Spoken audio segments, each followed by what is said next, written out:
Did you know that a single tropical cyclone, combined with environmental changes, can trigger a disaster claiming over 1,000 lives and displacing millions? In 2025, Sumatra faced just such a catastrophe: widespread floods and landslides, exacerbated by torrential monsoon rains and Cyclone Senyar. But what truly turned extreme weather into a humanitarian crisis? Our 10-part series, Sumatra's Deluge, dives deep into this complex story. We begin by exploring the raw power of nature, from the intricate physics of rain to the vast networks of watersheds. Then, we uncover the human factors, how deforestation, unsustainable land use, and poor management amplified the disaster's impact. We'll examine everything from climate change impacts and extractive industries to infrastructure failures and community resilience. Finally, we look toward solutions, investigating sustainable land management, reforestation efforts, and crucial disaster preparedness strategies. Join us on an investigative journey to understand the interconnectedness of climate, environment, and human activity. Discover the science behind the floods and explore community-driven solutions for a more resilient future.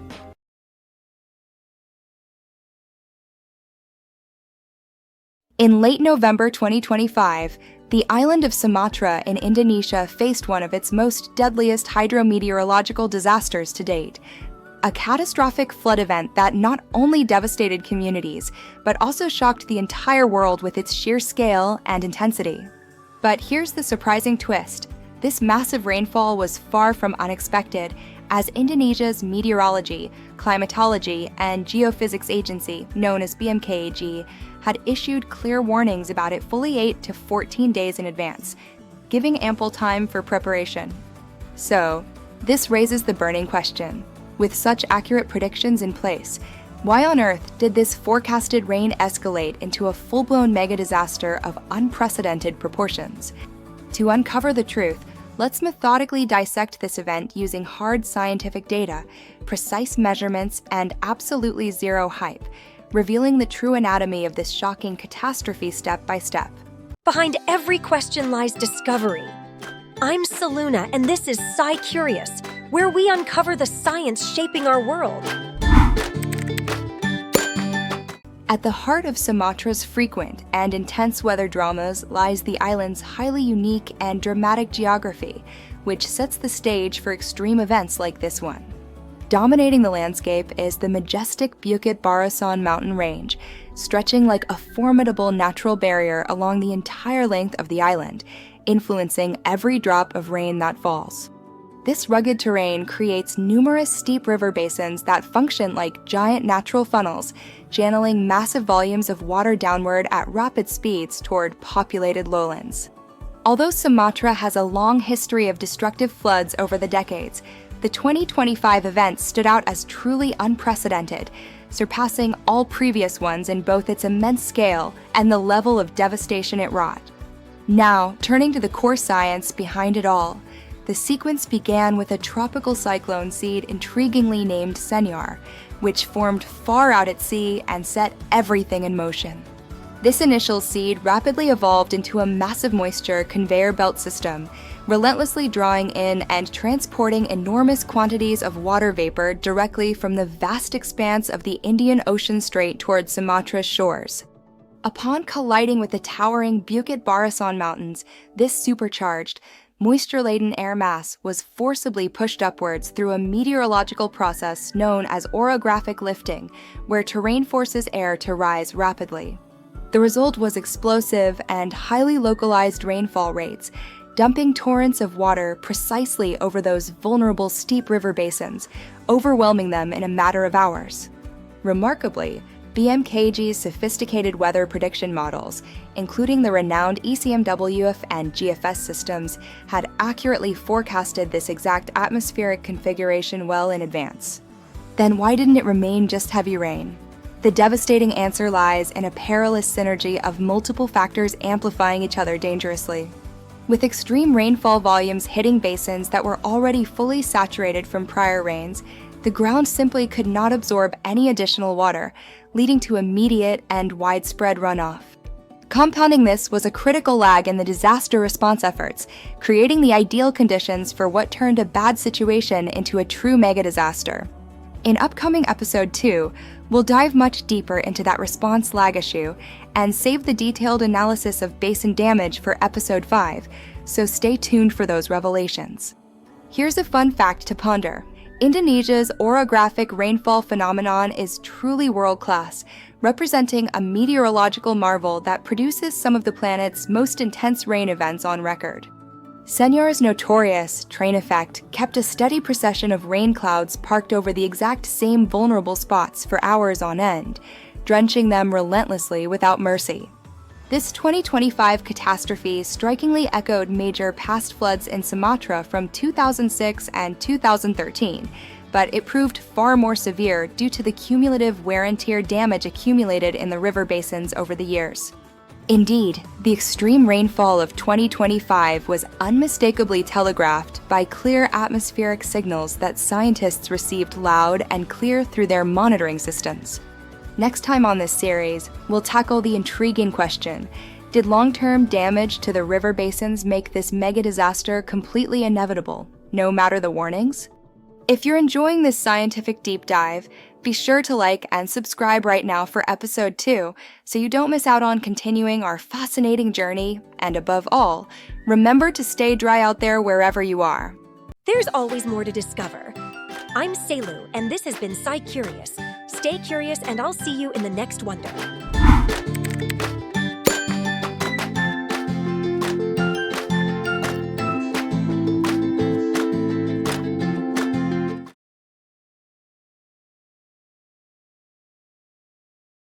Imagine a world where the very ground beneath your feet turns against you, not just from rain, but from a silent, systemic collapse. In 2025, Sumatra faced devastating floods, and while heavy rainfall seemed the culprit, the true villain was far more complex: the failure of its river basin systems, or DAS. This wasn't just a bit of extra water. We're talking about increased sedimentation, choking rivers in Aceh, and massive debris blockages, turning North Sumatra's waterways into dangerous obstacle courses. It's like trying to drain a bathtub with a clogged plug hole, but on a colossal scale. Sumatra is home to short, steep river basins, like the Krueng Aceh and Batang Toru. Think of them as natural water slides, designed for rapid runoff. They are naturally prone to quick water movement, but historically, lush forests provided a natural buffer. Behind every question lies discovery. I'm Seluna, and this is SciCurious, where we uncover the science shaping our world. However, extensive deforestation and unchecked development have systematically dismantled this natural resilience. It's like removing the shock absorbers from a car designed for off-roading. Things are bound to get bumpy. The Batang Toru catchment, for instance, lost a staggering 21% of its forest cover between 1990 and 2022.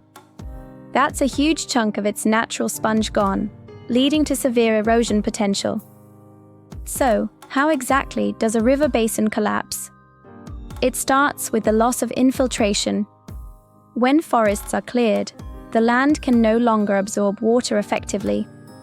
Instead of soaking in, rainwater becomes massive surface runoff. This runoff then carries vast amounts of soil into the rivers, causing sedimentation. Rivers become shallower, like a bathtub filling up with mud, drastically reducing their capacity to hold water. It's a recipe for disaster when the next big rain hits. Then there's channelization. Humans, in an attempt to control rivers, often build concrete walls, essentially turning natural waterways into giant, fast-flowing flumes. This actually increases the water's destructive speed, making floods even more violent. And let's not forget the solid debris. Deforestation doesn't just remove trees, it leaves behind logs, branches, and loose soil. When heavy rains come, these materials are swept into rivers, creating blockages. These blockages act like dams, building up immense pressure until they burst, unleashing terrifying walls of water that can sweep away everything in their path. It's a truly destructive chain reaction. Greenpeace analysis confirms significant forest conversion across North Sumatra, Aceh, and West Sumatra. These aren't isolated incidents. They are widespread changes impacting entire regions. The culprit? Often, it's deforestation for palm oil, agriculture, and pulpwood plantations. These activities strip away the natural defenses, leaving the land vulnerable. And when extreme weather events, like tropical cyclone Sendai, come knocking, these weakened river basins simply can't cope. The result is tragic loss of life, displacement, and widespread infrastructure damage. But here's a fun, data-driven fact to lighten the mood. A healthy river basin can absorb up to 90% of a flood's energy. That's like having a natural superpower against disasters without needing a cape. Ultimately, the 2025 floods in Sumatra weren't just about rain. They were a stark reminder that the collapsed river basin system was the core tragedy. It's a complex problem, but not an unsolvable one. Addressing this crisis requires integrated strategies, including forest rehabilitation, stricter land use planning, and climate change mitigation. It's about working with nature, not against it. Next time, we'll dive deeper into the specific role of deforestation and its long-term impacts on these vital ecosystems.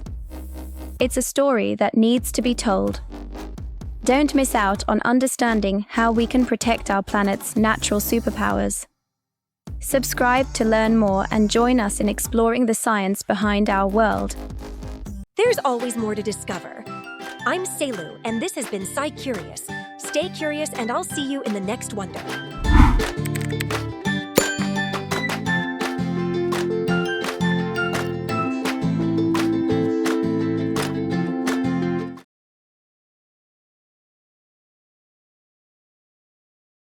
Sumatra, an island renowned for its breathtaking natural beauty and incredible biodiversity, is currently grappling with a severe environmental crisis. The widespread deforestation and rapid land use changes across the island are unleashing devastating consequences, leading to a dramatic increase in the frequency and severity of floods and landslides. This crisis is not new. Over the past decades, Sumatra has lost a staggering portion of its vital rainforests. This extensive loss is primarily fueled by the relentless demand for timber, the expansion of agricultural land, and the extraction of natural resources. But what are the profound consequences of this widespread destruction? Behind every question lies discovery. I'm Saluna, and this is SciCurious, where we uncover the science shaping our world. Sumatra has experienced some of Indonesia's highest deforestation rates, accounting for 47% of the nation's total. Between 2001 and 2017, Riau Province lost 46% of its forest cover, South Sumatra 36%, and Jambi Province 32%, nearly exhausting lowland forest areas. The primary drivers include the rapid expansion of oil palm plantations, which now cover 8 million hectares, pulpwood plantations, especially in Riau, and smallholder farming. The use of fire for land clearing, particularly on drained peatlands, exacerbates the problem, alongside new infrastructure like the Trans-Sumatra Highway. Forests are nature's incredible sponges, expertly absorbing rainwater and anchoring soil to prevent erosion. When these vital forests are cleared, the soil dramatically loses its capacity to hold water, leading to increased surface runoff and devastating floods. The removal of trees also critically destabilizes slopes, making them highly prone to dangerous landslides. This disruption of the hydrological cycle, coupled with soil compaction from monoculture plantations like oil palm, further reduces the soil's ability to absorb rainwater. Environmental climatology expert Bayu Dwi Apri Nugroho noted that Sumatra's watershed conditions and environmental degradation are far worse than in neighboring countries, making it exceptionally susceptible to devastating floods. The impact on local communities is truly heartbreaking. Recent floods and landslides in Aceh, North Sumatra, and West Sumatra have resulted in significant loss of life and displacement. One disaster alone tragically killed over 442 people and displaced tens of thousands. Thousands of people have lost their homes and livelihoods due to these recurring disasters. Deforestation also ignites land conflicts between local communities and multinational companies, further exacerbating social and economic problems. The environmental consequences are vast, including damage to natural water sources, reduced water quality, air pollution, increased greenhouse gas emissions, and a tragic loss of biodiversity, threatening numerous endemic species. Socially, deforestation fuels conflicts, increases poverty, and drives migration to urban areas.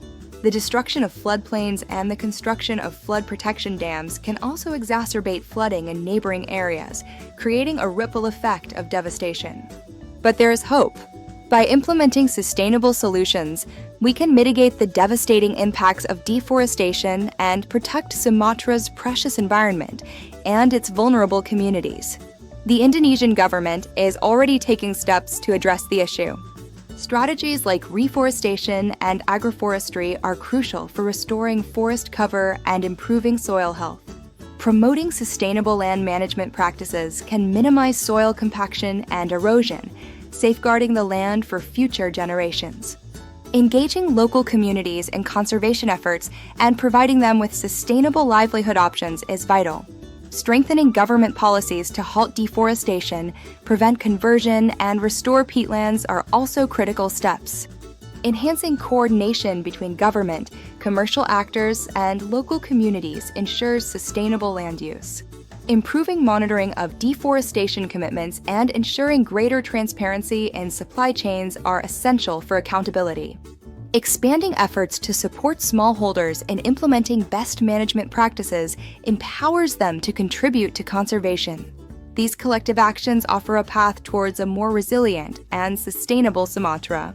The future of Sumatra, with its incredible natural beauty and vibrant communities, is truly in our hands. By actively supporting sustainable practices, advocating for responsible policies, and raising awareness, we can collectively make a profound difference. Let's work together to protect Sumatra's invaluable forests, prevent future devastating disasters, and cultivate a sustainable future for all its inhabitants. Learn more, get involved, and support organizations dedicated to protecting Sumatra's rainforests. There's always more to discover. I'm Selu, and this has been SciCurious. Stay curious, and I'll see you in the next wonder.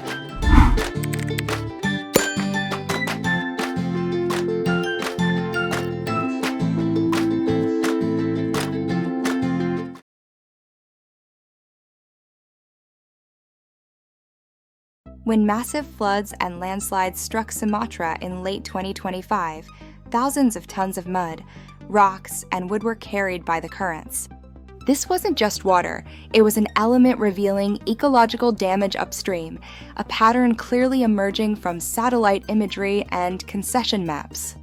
Extractive activities, including mining, energy projects, industrial access roads, and monoculture plantations, played a significant role in increasing flood and landslide vulnerability.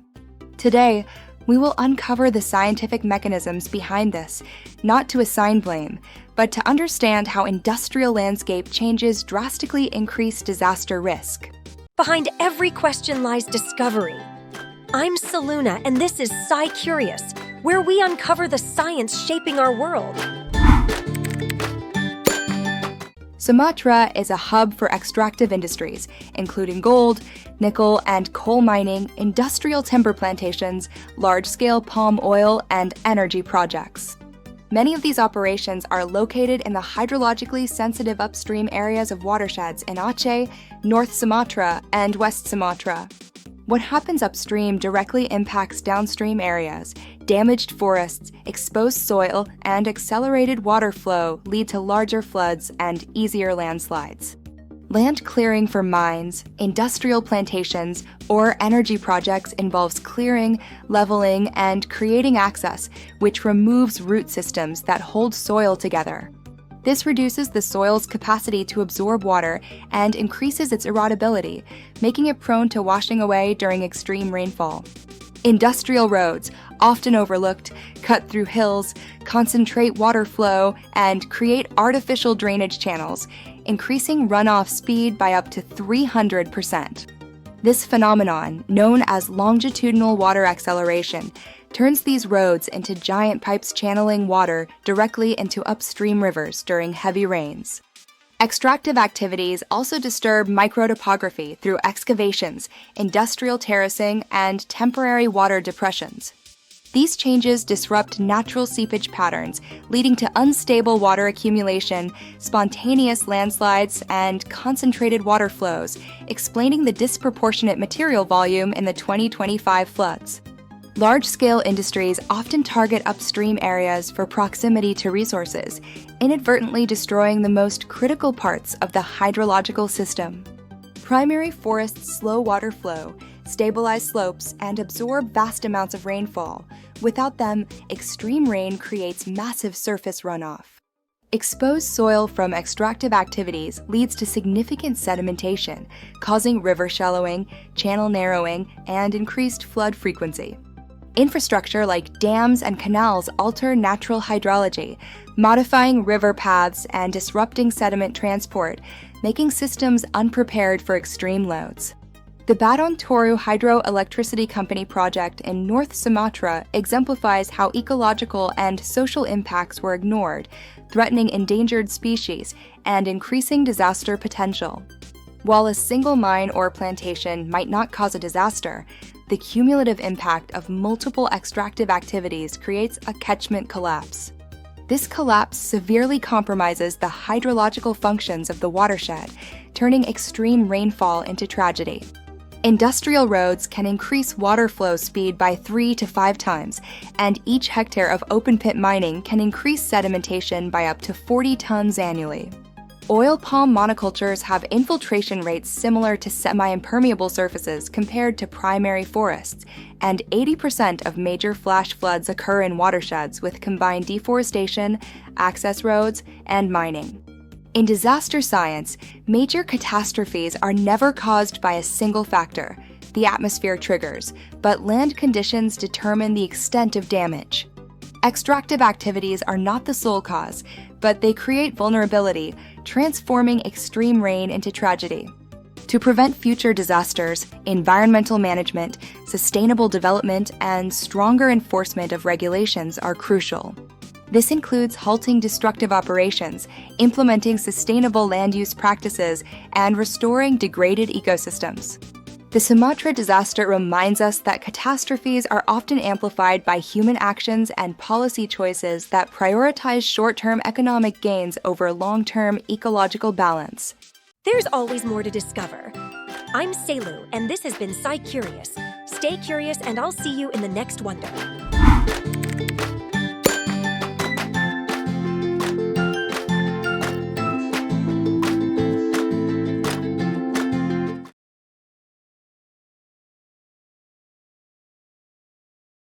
Picture this. In 2025, the lush island of Sumatra in Indonesia faced a truly devastating cyclone disaster, one that caused widespread damage and tragic loss of life. And it wasn't because of any lack of warning from authorities. But tragically, despite those clear and timely alerts, the Indonesian Agency for Meteorology, Climatology, and Geophysics, known as BMKG, played a crucial role here as they detected the initial cyclone seed as early as 8 to 14 days in advance, giving plenty of lead time. Building on that detection, BMKG issued detailed and repeated warnings to all relevant parties, outlining the storm's path, intensity, and potential risks, which should have provided ample opportunity for preparation, evacuation, and safety measures across the affected regions. Behind every question lies discovery. I'm Saluna, and this is SciCurious, where we uncover the science shaping our world. Yet, when the powerful cyclone finally made landfall with its fierce winds and torrential rains, the region still suffered widespread structural damage, flooded areas, and unfortunately, a heartbreaking loss of life among the population.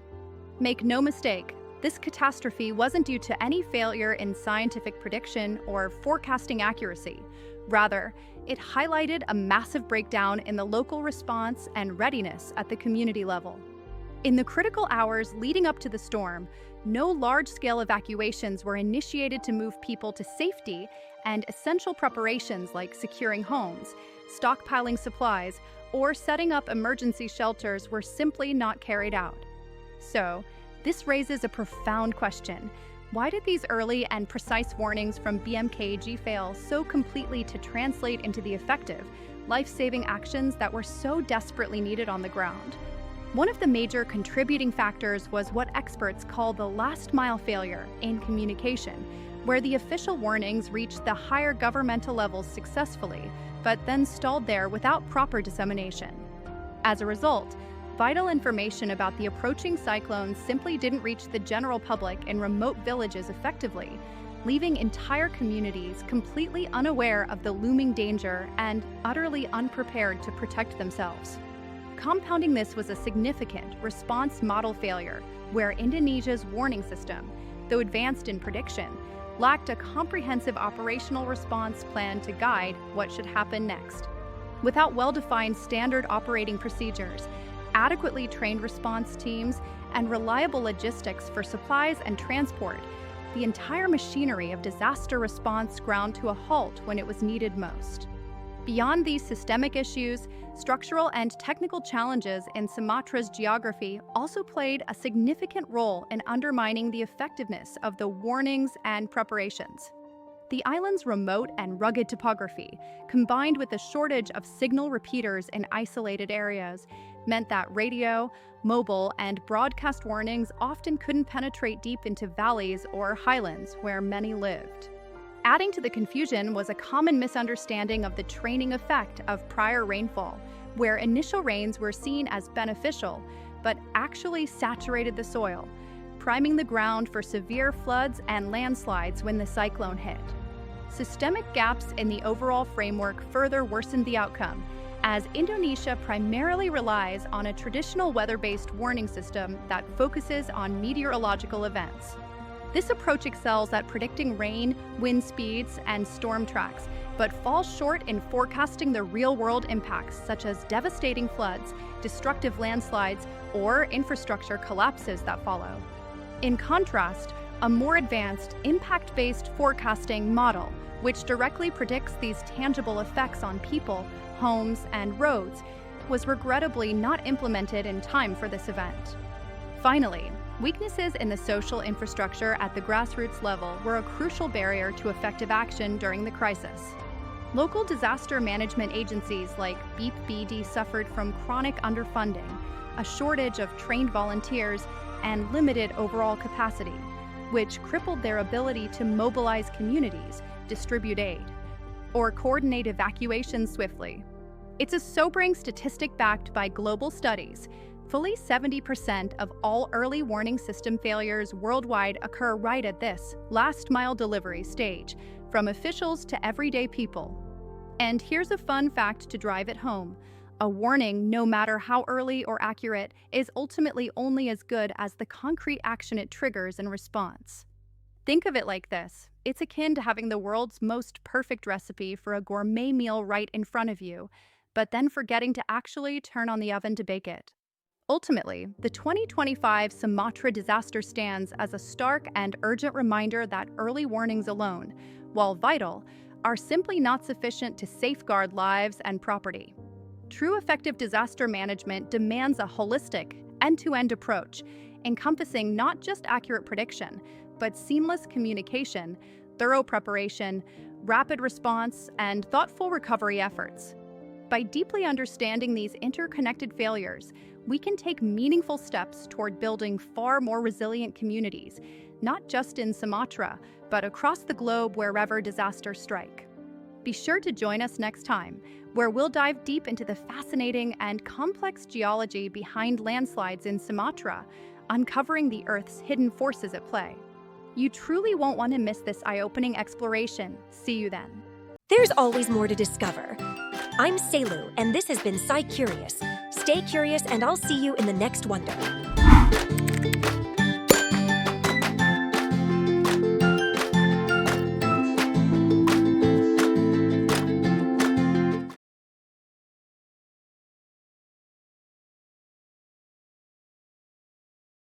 Beneath Sumatra's breathtaking beauty lies a dramatic geological story, a tale of powerful forces constantly reshaping its landscape.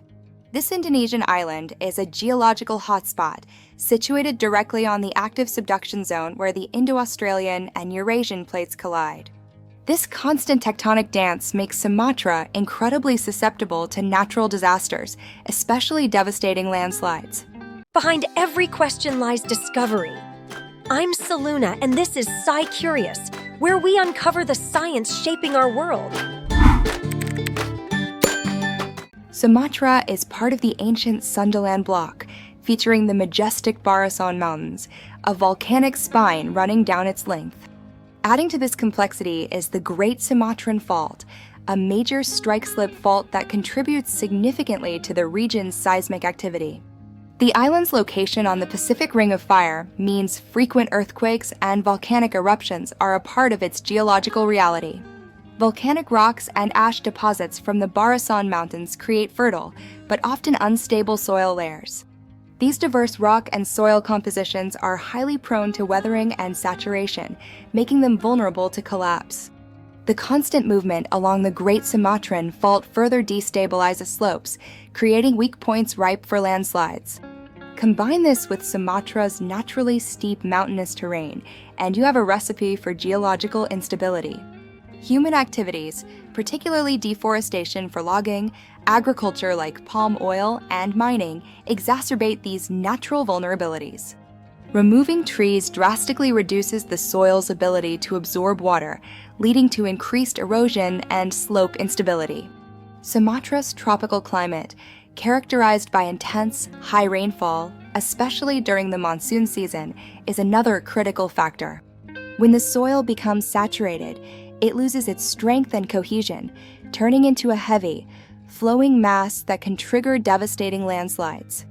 Recent deadly landslides, such as those in November 2025 across North Sumatra, West Sumatra, and Aceh, tragically highlight this ongoing threat.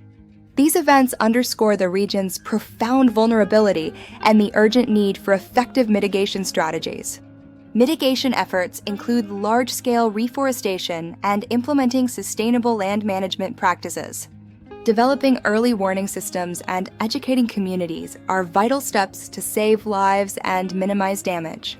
Infrastructure improvements and detailed geological surveys also play a crucial role in building resilience against future disasters. Now for some fun facts about this incredible island. Did you know Sumatra is the 6th largest island in the world? It's home to Lake Toba, the site of a supervolcanic eruption that created the largest volcanic lake in the world. Sumatra is also one of the last refuges for critically endangered species like the Sumatran rhinoceros. Its rainforests boast an incredible diversity of unique flora and fauna found nowhere else on Earth. And geographically, it straddles the equator, giving it a truly unique climate and ecosystem. Understanding Sumatra's geology helps us appreciate its beauty and the challenges its communities face. You can make a difference by supporting disaster relief and conservation organizations working in Sumatra. Consider responsible tourism that respects the environment and supports local communities. Together, we can help protect this extraordinary island and its resilient people from the powerful forces beneath their feet. There's always more to discover. I'm Selu, and this has been SciCurious. Stay curious, and I'll see you in the next wonder.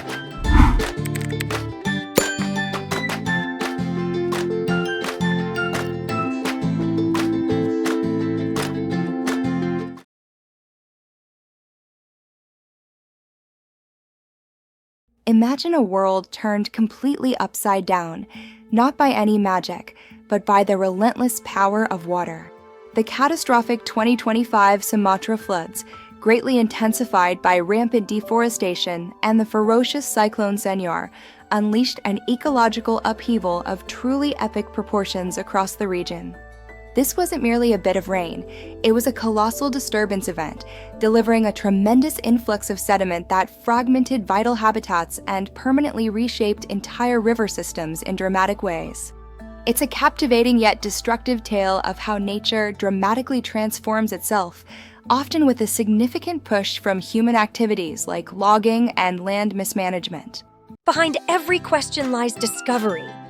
I'm Saluna, and this is SciCurious, where we uncover the science shaping our world. One of the most striking transformations occurred in the rivers themselves. They didn't just swell temporarily, they fundamentally changed, becoming much shallower while carving out brand new channels across the landscape. Think of it as a river slamming the reset button, but involving massive amounts of thick mud and far less elegance or predictability. Then arrived the massive sediment pulse, an overwhelming surge of mud and silt that choked the waterways completely. This went beyond just dirty water. It acted as a deadly threat to all sensitive aquatic life dependent on clear flows. This heavy sediment triggered channel aggradation, where riverbeds filled up rapidly, and it deposited enormous quantities of material onto expansive floodplains, thereby transforming entire ecosystems in profound ways. Our friends on land didn't escape unscathed either. The critically endangered Tapanuli orangutan endured severe habitat fragmentation, splitting their once-connected forests into isolated patches. Picture your own home abruptly shattered into tiny, disconnected islands surrounded by water and mud, hardly ideal for a species requiring vast, uninterrupted forests to thrive and survive. The majestic Sumatran tiger suffered greatly too, compelled into unfamiliar territories by the floods, which escalated human-wildlife conflicts as they ventured closer to human settlements in search of new homes. Suddenly, it's a very crowded neighborhood where your wild neighbors end up much too close for comfort, heightening tensions between people and predators. Landslides, sparked by the intense flooding, kicked off what scientists term an ecological succession reset, where nature essentially pressed the giant red undo button on established vegetation. These freshly scarred areas turned into blank canvases ready for rebirth, with tough pioneer species boldly stepping forward to colonize and stabilize the disturbed, barren land. Like in every major disaster, there emerge clear winners and losers in Sumatra. Fast-spreading pioneer plants and adaptable generalist predators flourished amid the chaos of the altered landscape. Conversely, specialist species, those finicky eaters or creatures tied to specific habitats, experienced sharp declines, desperately struggling to cope with their swiftly changing environment. The path to recovery adheres to a well-known ecological sequence of stages, yet it unfolds as a prolonged and deliberate process over many years. Here's a fun fact to blow your mind. Did you know that tropical rivers can dramatically shift their course by as much as 50 meters during just one powerful flood event like this? That's equivalent to your whole street relocating over an entire block away. Moreover, complete forest recovery following such intense disturbance can stretch out to a lengthy 80 years. That's a timeline longer than most of our grandparents have lived, truly underscoring what a monumental, long-term endeavor natural restoration really is. The Sumatra floods served as a stark, urgent reminder that what occurs upstream profoundly affects everywhere downstream. Healthy upstream ecosystems are vital for safeguarding those below. Widespread deforestation along with illegal mining operations severely aggravated the disaster, stripping away the land's natural capacity to absorb and retain heavy rainfall effectively. This event's extraordinary intensity, closely tied to accelerating climate change, led to the tragic toll of over 798 reported deaths spanning Indonesia, Thailand, and Malaysia. It's a profoundly sobering reflection on our planet's deep interconnectedness and the far-reaching consequences stemming from our collective human actions on the environment. Next time around, we'll delve deeply into the crucial policies and regulations that might have averted such a catastrophe. You won't want to miss that important discussion. There's always more to discover. I'm Selu, and this has been SciCurious. Stay curious, and I'll see you in the next wonder.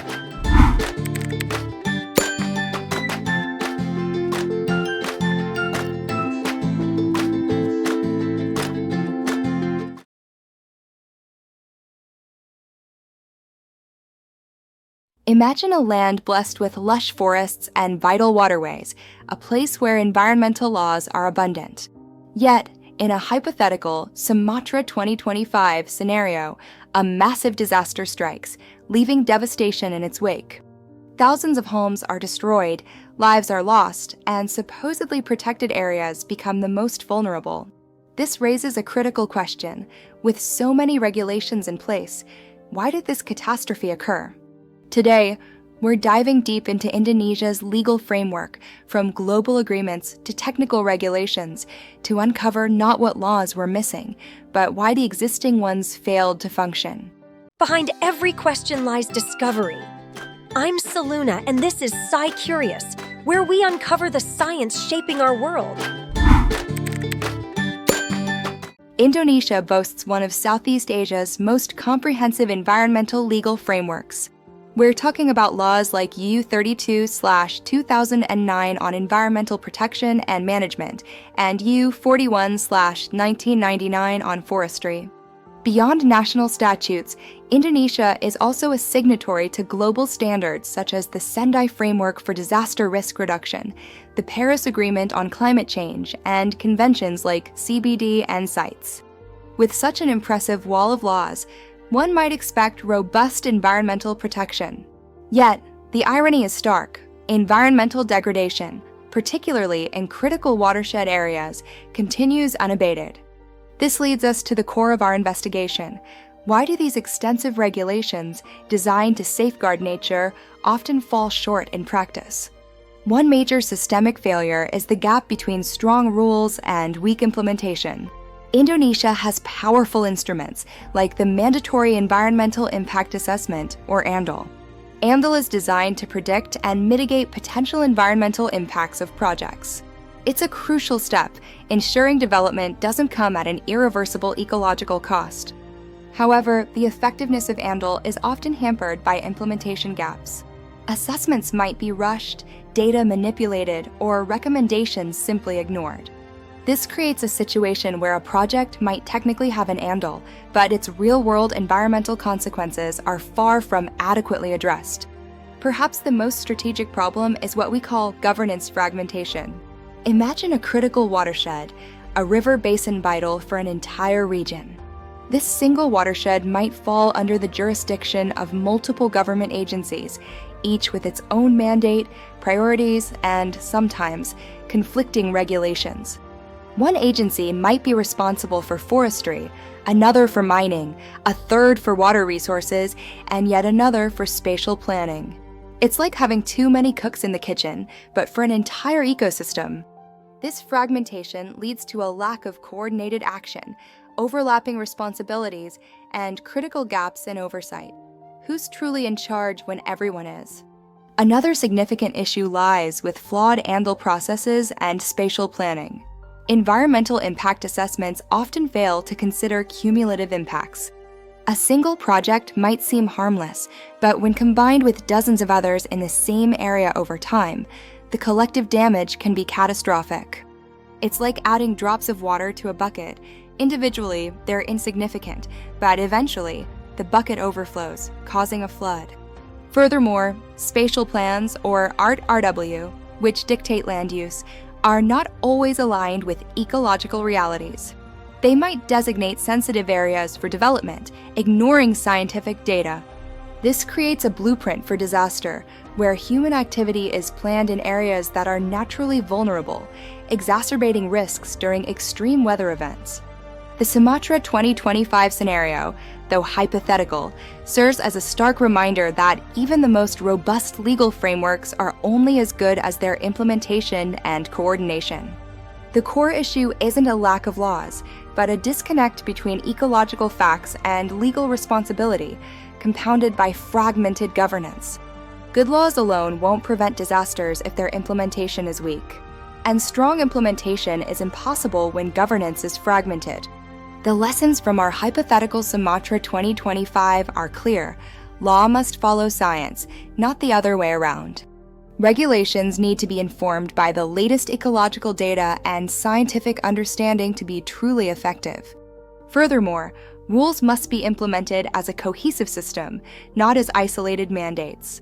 This requires better coordination, clearer lines of authority, and a shared vision across all agencies.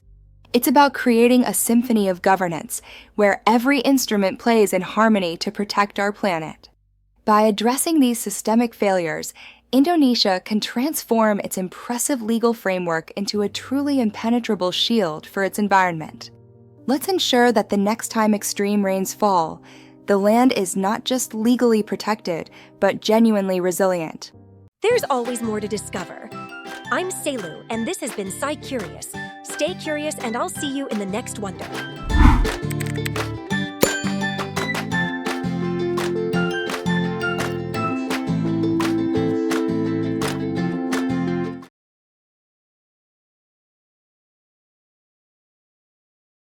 Imagine Sumatra in 2025, where the familiar monsoon rains have taken a dangerous turn. What was once a life-giving force is now disrupting agriculture and displacing communities with alarming frequency. This isn't just a bad weather streak, it's a clear signal of climate change amplifying the impact of every monsoon season, turning ordinary rainfall into something far more menacing. So, what's really going on? Let's dive into the science behind Sumatra's increasingly extreme weather. Behind every question lies discovery. I'm Saluna, and this is SciCurious, where we uncover the science shaping our world. First up, the warming Indian Ocean. As ocean temperatures rise, more water evaporates into the atmosphere. It's like turning up the heat on a giant kettle.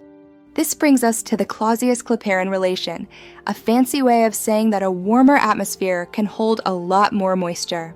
For every degree Celsius of warming, the atmosphere can hold about 7% more water vapor. This excess moisture then becomes fuel for extreme precipitation events, especially when weather systems decide to take a long, unannounced coffee break over Sumatra. Next, meet the Indian Ocean Dipole, or IOD. Think of it as the Indian Ocean's mood ring, influencing rainfall patterns across the region.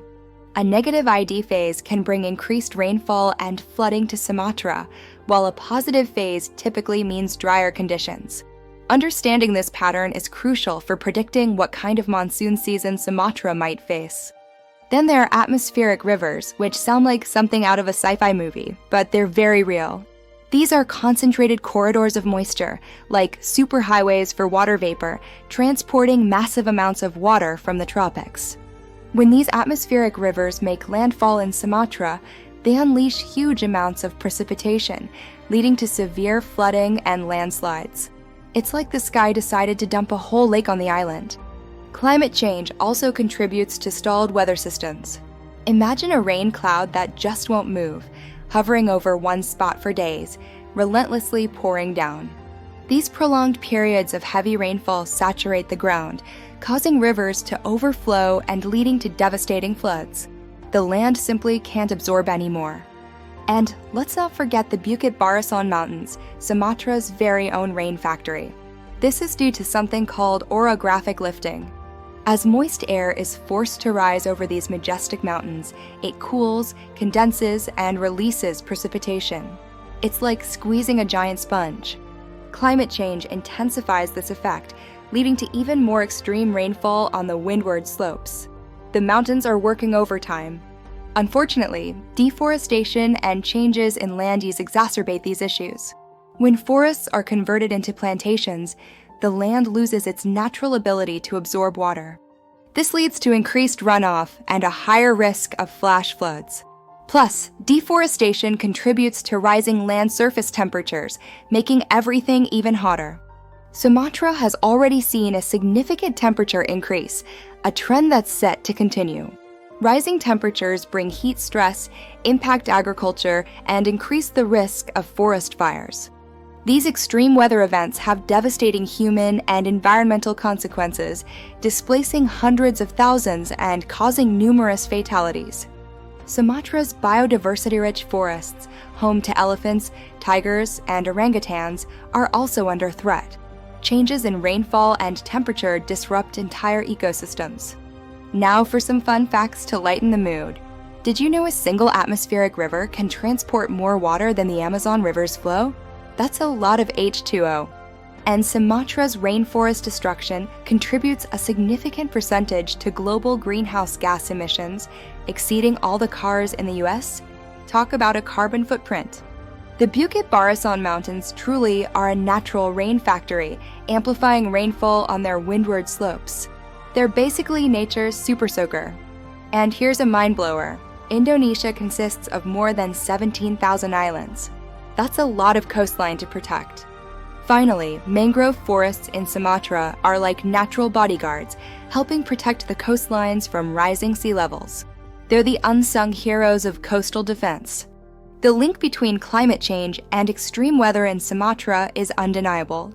While the challenges are significant, understanding these mechanisms is the first step. Stay tuned for our next video, where we'll explore potential solutions in more detail, because there's always hope for a brighter, drier future. There's always more to discover. I'm Selu, and this has been SciCurious. Stay curious, and I'll see you in the next wonder.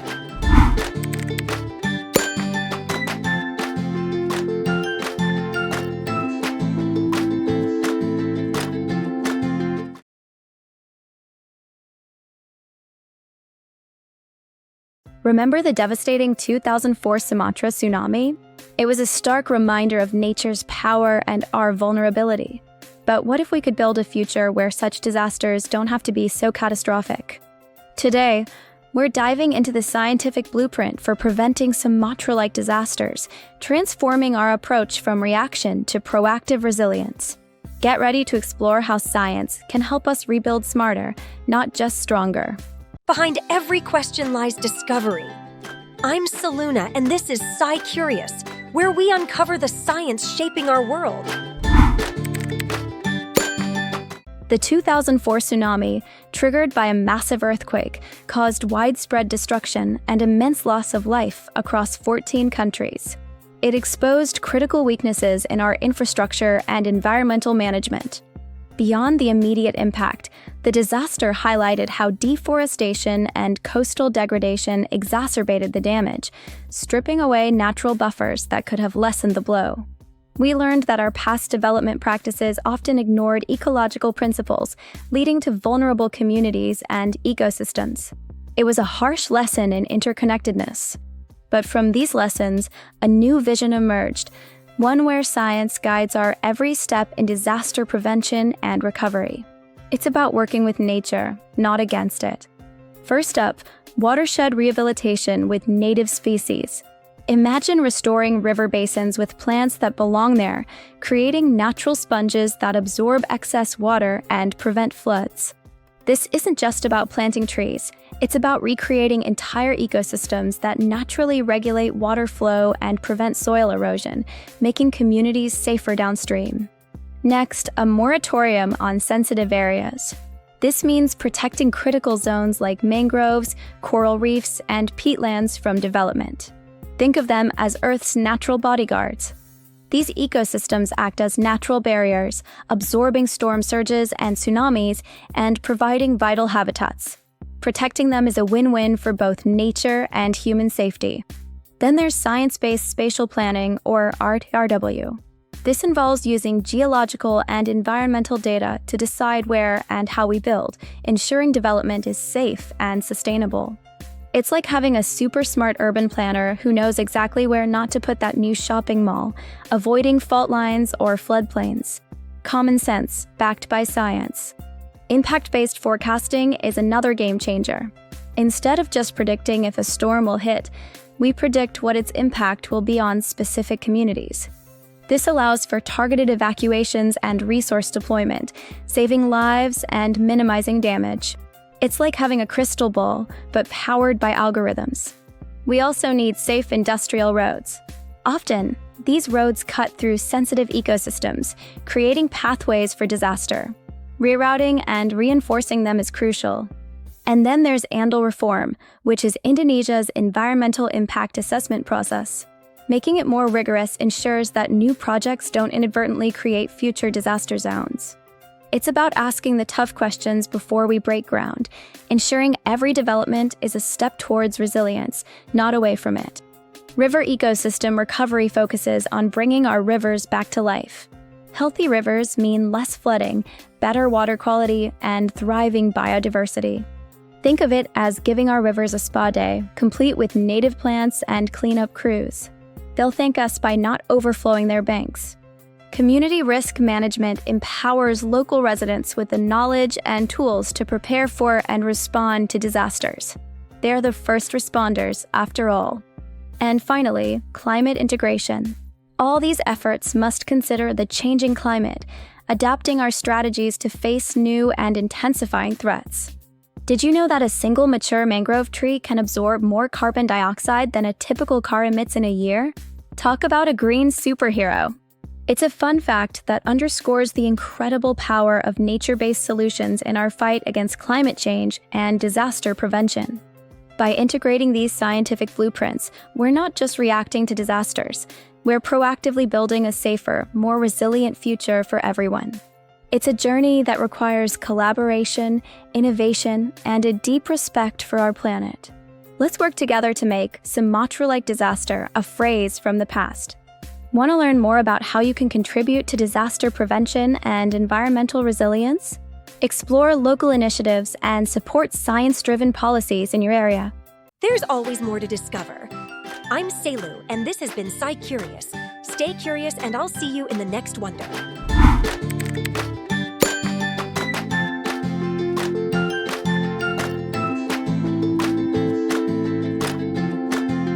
Over the past 10 episodes, we've journeyed through the heart of the Sumatra floods, uncovering the complex web of factors that led to this devastating disaster. From extreme rainfall triggered by tropical cyclone Sendai to the critical role of long-standing environmental issues like deforestation and poor land use planning, our investigation revealed the intricate causes.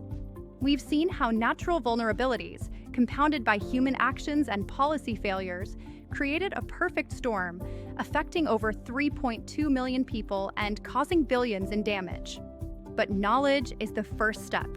Understanding these causes allows us to chart a course toward prevention and build a more resilient future. This series has provided a blueprint for safety, emphasizing reforestation, stronger enforcement of land use regulations, and integrating ecological data into disaster risk planning. By embracing sustainable practices, investing in resilient infrastructure like elevated roads and improved drainage systems, and fostering community engagement, a safer future is possible. Resilience is not just about bouncing back, it's about building forward together, ensuring that the lessons learned from Sumatra guide us toward a world better prepared for tomorrow's challenges. There's always more to discover. I'm Selu, and this has been SciCurious. Stay curious, and I'll see you in the next wonder.